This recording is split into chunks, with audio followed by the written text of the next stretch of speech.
Here's a B Branch construction update. So after they finished tunneling the pipes in like late October of 2020, the next thing they did then and through the winter was working on the upstream side and the downstream sides of those pipes. And so on the upstream side, or the Garfield side, they worked on what we've been calling a kind of a transition structure. It's a large buried concrete vault where stormwater from the upstream section of the B Branch Creek flows towards the railroad tracks, and then the water from the historic B Branch storm sewer, which also drains, for example, down 22nd Street, continues down that storm sewer. So that water all comes together just upstream of the railroad tracks.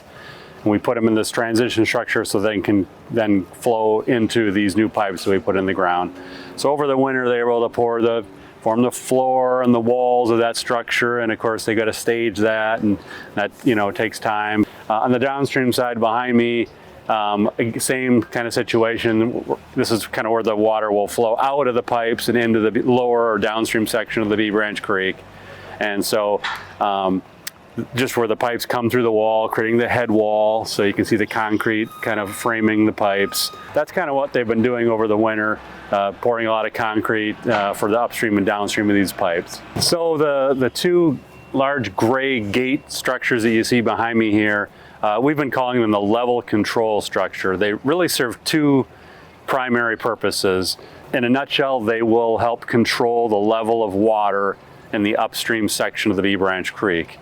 As people know, the river fluctuates, and right now, and which will continue, the lower section of the creek, or the lower downstream B Branch Creek, will fluctuate with the river. Well, at some point, and then if it gets high enough, like above river stage 13 to 14, we close the gates, operate the flood wall levee system, and then we pump the water level down in this area, the 16th Street or B Branch ponding area. And basically ready that for any rainstorm that would happen in the Dubuque area. Depending on the river stage, if it gets to a certain level before we would close the gates, so say we get to river stage 12, that if we didn't have this level control structure, that would back up into the upper sections of the creek, spread out over all of our the plantings, and if it's like that for a week or 2 weeks, it's going to kill everything. And then it's largely stagnant water, and so just not a good situation that way either.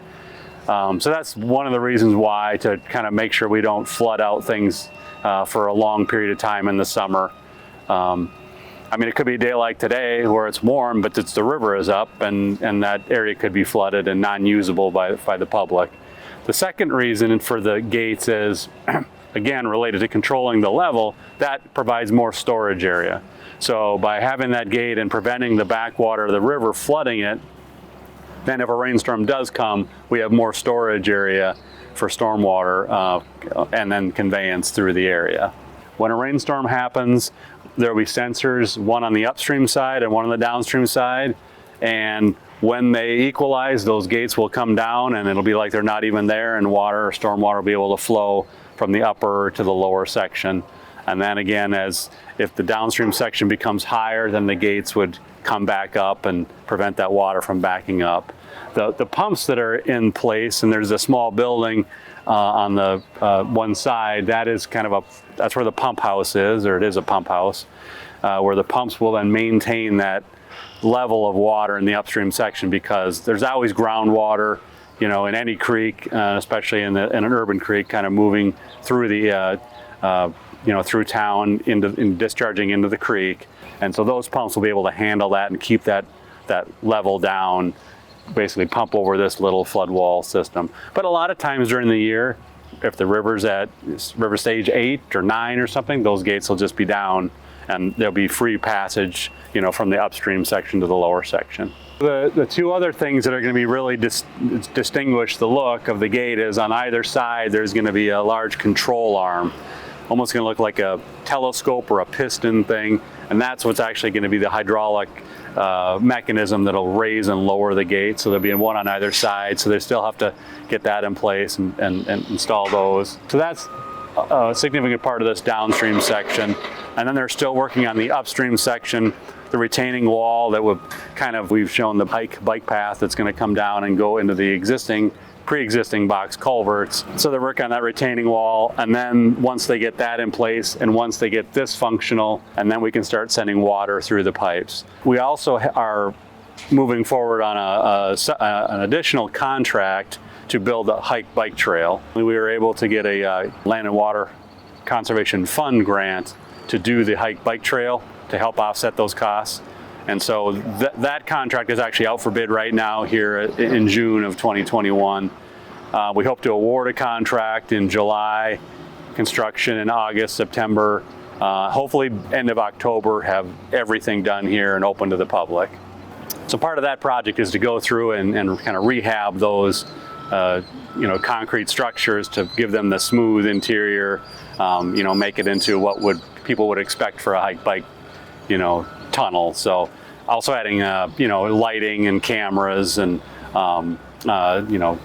trail markings and things of that nature. So that's a lot of what, and then actually some part of the trail, the short ends of the trail, the actual paving from Garfield down into the culverts from actually both sides. So that's also part of that project. As far as we talked about when the entire project will be done, we talked about mid-September. The hike bike trail project might extend into October, but we're hoping, really hoping that everything works out well, and we might have a ribbon cutting in late September, early October. So, people should be looking for that.